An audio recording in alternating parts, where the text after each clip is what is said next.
Cette histoire est sans doute l'une des plus bouleversantes que vous entendrez jamais. Elle mettra à l'épreuve votre foi en l'humanité, et en ceux-là même qui sont censés protéger les plus innocents d'entre nous. Si le petit garçon avait simplement mangé son petit déjeuner, rien de tout cela ne serait arrivé. Telle fut l'excuse donnée par un homme après avoir battu à mort un enfant de 3 ans.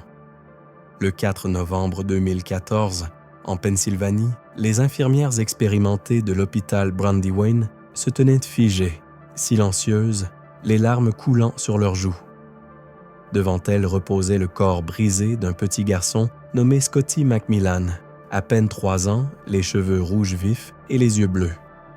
Scotty n'a pas seulement été tué, il a été torturé, suspendu la tête en bas, attaché à une chaise, frappé avec les poings, des barres métalliques et un fouet fabriqué à la main. Il a été affamé, humilié, contraint de subir des douleurs inimaginables dans la maison même qui était censée le protéger. Et tout cela, chaque coup, chaque cri, s'est produit sous les yeux d'adultes qui auraient pu l'arrêter, qui auraient dû l'arrêter. Ce n'est pas seulement l'histoire d'un enfant, c'est un miroir tendu à un monde où tant d'autres souffrent encore en silence. Un monde où les monstres se cachent derrière des portes ordinaires. Aujourd'hui, nous racontons l'affaire que le procureur a qualifiée de film d'horreur américain. Voici la vie tragique et la mort brutale de Scotty McMillan. Scott G. McMillan, ou Scotty, comme tout le monde l'appelait, est né le 26 janvier 2011 en Pennsylvanie.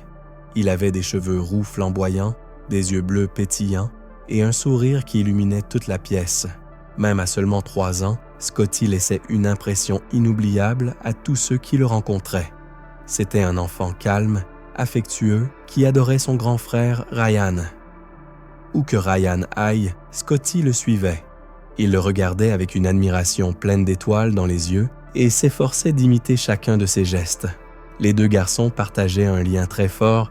Ils jouaient à cache-cache, dessinaient ensemble, faisaient semblant d'être des super-héros. Scotty aimait les petites voitures et était fasciné par Thomas le petit train. Il emportait souvent l'un de ses trains préférés partout où il allait. Sa couleur préférée était le vert. Il adorait chanter en voiture lors des balades avec sa tante Kim, sa petite voix remplissant l'habitacle de joie. Cet enfant rendait le monde plus lumineux, disait-elle un jour. Avant que l'horreur ne commence, Scotty vivait comme n'importe quel autre enfant de son âge. Il riait aux éclats quand on le chatouillait, se blottissait dans les bras à l'heure du coucher et chantait des chansons avec son frère. Sa mère, Gillian Tate, publiait souvent des photos de lui en ligne. Des images montrant un petit garçon heureux, épanoui, avec un sourire timide et une énergie sans fin. Jamais on n'aurait pu imaginer à quel point ce monde allait s'effondrer. À seulement 3 ans, Scotty apprenait encore à former des phrases complètes. Il découvrait encore comment ne pas avoir peur du noir. Il avait encore besoin d'aide pour faire ses lacets, se brosser les dents et atteindre le plan de travail de la cuisine. Mais par-dessus tout, il avait besoin d'amour et de protection. Il ne les a jamais eus. En quelques mois à peine, Scotty allait passer d'un enfant joyeux et curieux à la victime de l'un des cas de maltraitance infantile les plus atroces de ces dernières années. Les premières années de Scotty furent marquées par l'instabilité, mais personne n'aurait pu prévoir le cauchemar qui allait suivre. Ses parents, Gillian Tate et Lauren McMillan, entretenaient une relation chaotique. Après des années de tentatives infructueuses pour faire fonctionner leur couple, ils finirent par se séparer fin 2013. Lauren partit s'installer au Kansas et perdit progressivement le contact avec ses fils. Dès lors, Gillian se retrouva seule pour élever Scotty et son frère aîné, Ryan. Au début, elle sembla faire des efforts. Elle travaillait dans un Walmart local, jonglant entre son rôle de mère et une vie sociale de plus en plus active. Elle publiait sur les réseaux sociaux des photos joyeuses de ses garçons. Mais avec le temps, les premières fissures apparurent. Les difficultés financières de Gillian s'aggravèrent. les membres de sa famille commencèrent à s'inquiéter. Elle se mit à chercher en ligne des hommes plus âgés susceptibles de la soutenir. Fait glaçant, elle incluait même les prénoms de ses enfants dans ses annonces publiques, un signe inquiétant du niveau d'exposition auquel ses fils étaient livrés. En septembre 2014, Jillian fit la connaissance de Gary Lee Fellenbaum III, un collègue de Walmart. Il avait 6 ans de moins qu'elle, pesait près de 125 kilos et avait un tempérament explosif. Plus troublant encore, Gary était marié et père d'une petite fille de 11 mois. Il déclara à Jillian que son mariage était pratiquement terminé, expliquant qu'il vivait encore avec sa femme, Amber, uniquement pour des raisons financières. Ce fut une erreur fatale. Quelques jours à peine après leur rencontre, Jillian accepta d'emménager avec Gary et emmena ses enfants dans un univers chaotique. Le nouveau foyer, une caravane délabrée à West Calne Township, comptait désormais 6 occupants. Gary, sa femme Amber, leur bébé, Jillian et ses 2 fils, Ryan et Scotty. De l'extérieur, cela pouvait ressembler à une famille recomposée qui peinait à joindre les 2 bouts. Mais à l'intérieur de cette caravane, à huis clos, une hiérarchie cruelle se mettait en place, et les plus jeunes étaient tout en bas. Personne ne s'en doutait à l'époque, mais Jillian venait de confier ses enfants à un prédateur violent, et les premiers signaux d'alerte furent ignorés. Jillian ne communiqua jamais la nouvelle adresse à l'école de Ryan, une décision qui empêcherait plus tard les enseignants de localiser les garçons lorsqu'ils cessèrent de venir en classe. Des amis remarquèrent que Jillian semblait de plus en plus distante et épuisée. Elle paraissait changée, vide, nerveuse, mais personne n'insista pour comprendre ce qui se passait. De son côté, Gary exigeait le respect des garçons. Quand ils ne réagissaient pour pas comme il le voulait, il montait d'un cran. Ce qui avait commencé comme de simples gifles devint rapidement un cycle d'abus systématiques et sadiques. Jillian ne mit pas fin à ces violences. Pire encore, elle finit par y participer. 2 petits garçons, autrefois entourés de jouets et de rires, se retrouvaient désormais isolés, enfermés pendant des heures, battus pour la moindre désobéissance, et personne n'est venu les sauver. À la mi-octobre 2014, à peine quelques semaines après avoir emménagé, les choses prirent un tournant sombre et irréversible dans la caravane de Hope Lane. Ce qui s'est passé durant les 3 semaines suivantes n'était pas simplement de la maltraitance, c'était de la torture. Les punitions de Gary devinrent plus élaborées, plus méthodiques. Il suspendait Ryan et Scotty, la tête en bas, les maintenant par les pieds au-dessus d'une porte, pendant qu'il les frappait avec ses poings, des cuillères en bois et même une poêle. Les garçons n'avaient maintenant pas le droit d'utiliser les toilettes. Ils devaient se soulager en cachette et dissimuler les traces, car le moindre dégât entraînait davantage de violence. Ryan, l'aîné, apprit à se figer, à rester immobile et silencieux. Il comprit que moins il réagissait, plus Gary perdait rapidement tout intérêt. Mais Scotty, âgé de seulement 3 ans, ne comprenait pas encore ses stratégies de survie. Il pleurait, il se débattait, il essayait de se protéger. Et cela fit de lui la cible principale de Gary. Jillian ne mit pas fin aux abus. Pire encore, elle y prit part. Elle riait avec Gary pendant les passages à tabac. Amber, la femme de Gary, riait aussi. 3 adultes regardaient un tout petit souffrir et aucun d'eux n'est intervenu. Un moment aurait pu tout arrêter. Les enseignants de Ryan commencèrent à s'inquiéter lorsqu'il cessa de venir à l'école. Ils appelèrent, ils envoyèrent des lettres. Finalement, ils se rendirent à la dernière adresse connue. Mais Jillian n'avait jamais mis à jour leurs coordonnées. Lorsque les enseignants arrivèrent, personne n'était là. Ils laissèrent un mot sur la porte et, sans le savoir, s'éloignèrent d'une scène de crime. Du 2 au 4 novembre 2014, Scotty vécut ses derniers jours dans l'agonie. Gary fabriqua des instruments de torture artisanaux, un fouet fait de câbles électriques, une tringle à rideau en métal une bande d'aluminium entourée de rubans adhésifs pour protéger ses propres mains, tout en laissant les bords assez tranchants pour lacérer la peau. Le matin du 3 novembre, Scotty se réveilla trop faible pour manger une tartine à la cannelle. Gillian tenta de lui enfoncer de force dans la bouche. Lorsqu'il ne parvint pas à l'avaler, Gary y vit un signe d'irrespect. Il le frappa violemment à l'estomac et au visage, puis le traîna dans la chambre et projeta son petit corps contre le mur, si violemment que sa tête y laissa une empreinte. Lorsque Scotty perdit connaissance, ils le passèrent sous une douche froide pour le ranimer, uniquement pour pouvoir recommencer. Le matin suivant, 4 novembre, le visage de Scotty était rouge, tuméfié. Une fois de plus, Gary tenta de le nourrir. Une fois de plus, Scotty n'y parvint pas. Ce fut la goutte de trop. Gary attacha les poignets et les chevilles de Scotty à une chaise avec du ruban adhésif. Puis, se tenant au-dessus de cet enfant sans défense, il le frappa au visage et au torse jusqu'à ce que Scotty vomisse et perde à nouveau connaissance. Gillian observait. Amber aussi. Personne n'intervint. Quand la douche froide ne suffit pas à le réveiller, ils le plongèrent dans un bain glacé. Toujours aucune réaction. Ce n'est qu'alors, après des heures de coups, lorsque l'enfant était inerte et sans réponse, qu'ils le posèrent sur un matelas pneumatique dégonflé et le laissèrent mourir.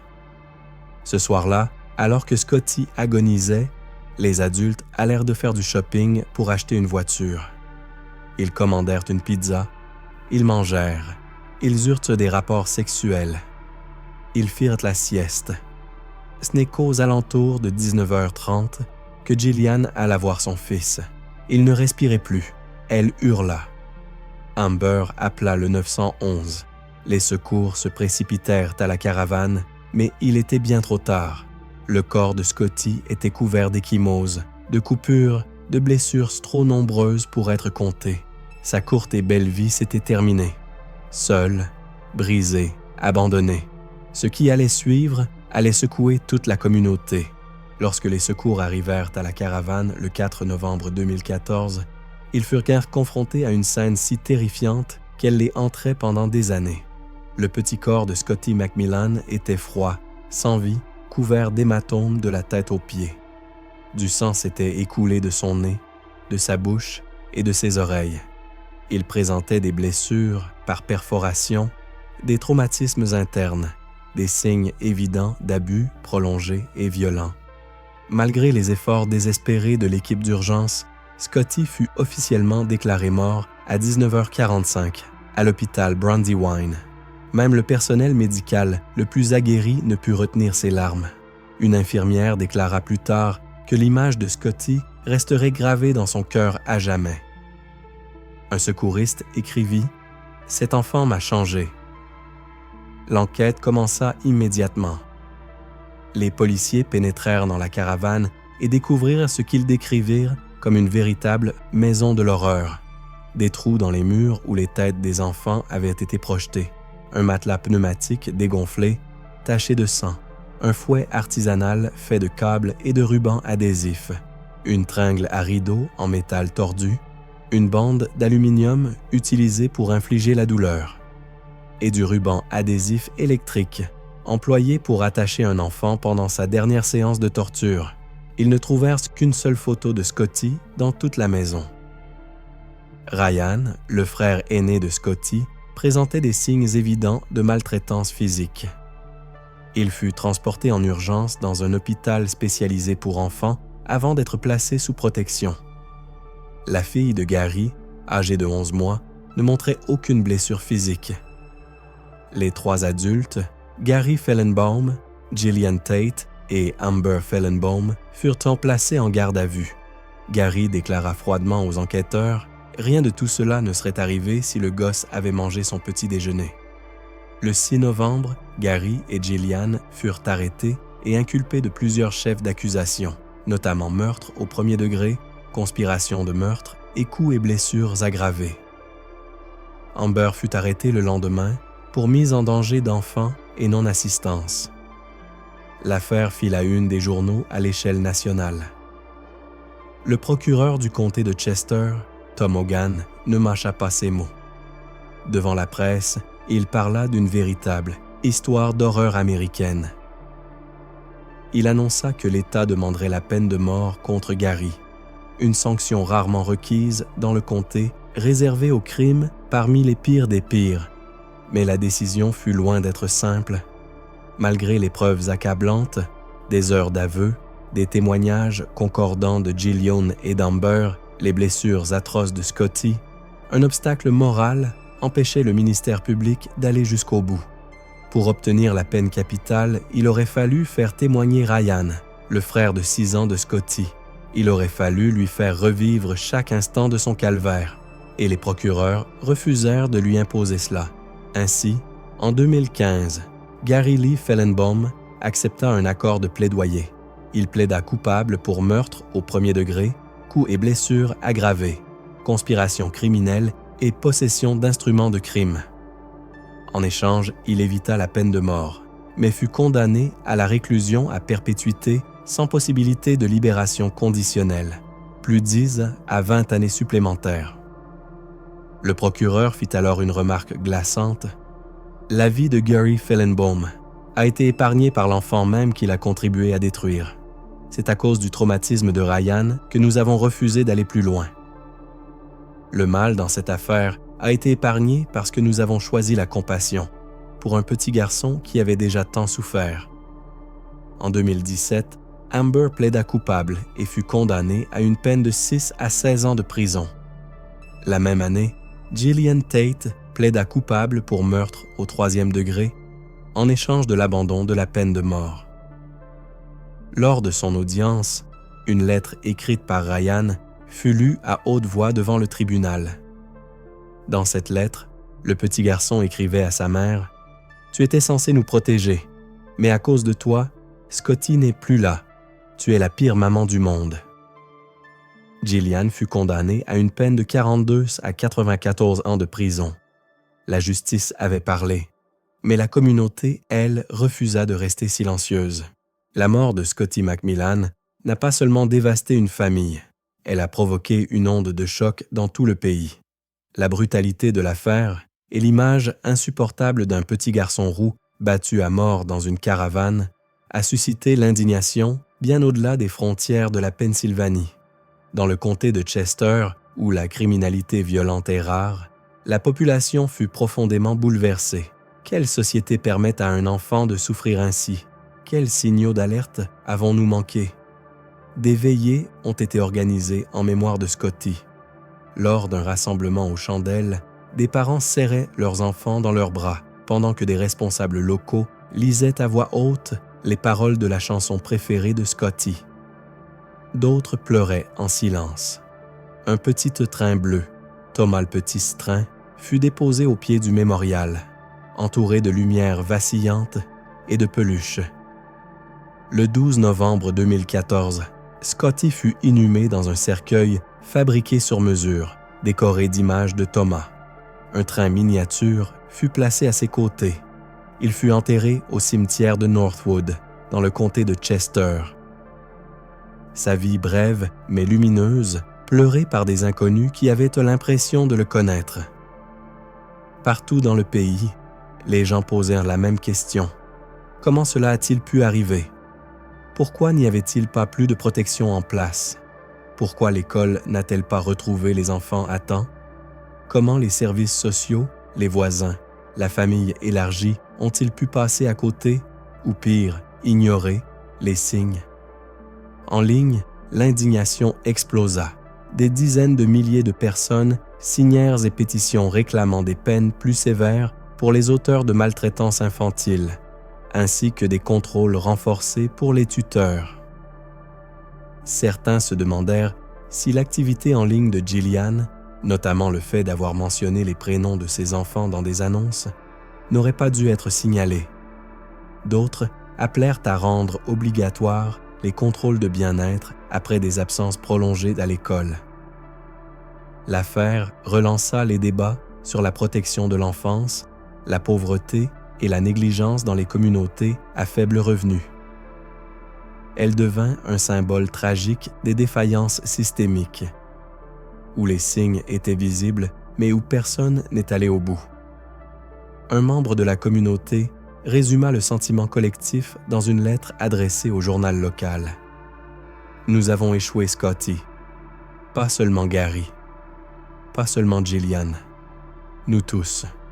Parce qu'aucun enfant ne devrait mourir ainsi et aucun enfant ne devrait vivre ainsi. » Un fonds de soutien fut créé pour Ryan, le frère survivant de Scotty.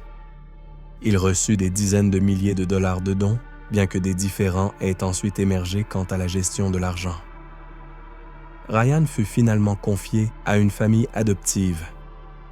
Dans une lettre bouleversante adressée à son petit frère, il écrivit « Je suis désolé de ne pas avoir pu te protéger.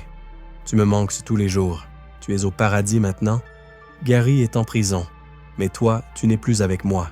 La mort de Scotty est devenue une leçon cruelle sur la manière dont la maltraitance infantile peut se cacher à la vue de tous, et sur le fait que le silence peut tuer.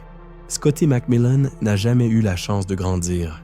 Il n'a jamais appris à faire du vélo, ni à aller à l'école avec son grand frère, ni à dire « je t'aime » sans avoir peur. Il n'avait que 3 ans, trop petit pour comprendre la haine, trop jeune pour se défendre, et bien trop innocent pour survivre dans un foyer peuplé de monstres. Scotty n'a pas choisi la violence. Il n'a pas choisi de naître dans le chaos. Il n'a pas choisi d'être trahi par ceux qui étaient censés l'aimer le plus. Mais nous pouvons choisir ce qui se passe ensuite. Nous pouvons choisir de ne pas détourner les yeux. Si un enfant disparaît de l'école, nous pouvons demander pourquoi. Si un enfant semble effrayé, silencieux ou blessé, nous pouvons parler. Si quelque chose semble anormal, nous pouvons choisir d'agir. Parce que le silence est un choix. Et dans le cas de Scotty, le silence a contribué à le tuer. Alors aujourd'hui, nous disons son nom. Nous nous souvenons de Scotty, pas comme d'un titre de presse, pas comme d'une victime, mais comme d'un petit garçon aux cheveux roux et aux yeux bleus qui aimait les trains miniatures et son grand frère. Son histoire n'aurait jamais dû se terminer ainsi. Mais peut-être, juste peut-être, qu'elle pourra empêcher la prochaine. Si cette histoire vous a touché, ne la gardez pas pour vous. Partagez-la. Parlez-en. Brisez le silence. Car quelque part, un autre enfant comme Scotty attend, et votre voix pourrait être la seule chose qui se dresse entre lui et l'impensable. Merci de nous avoir écoutés. Ici, c'est Crime Line, où chaque victime a un nom et chaque histoire mérite d'être racontée.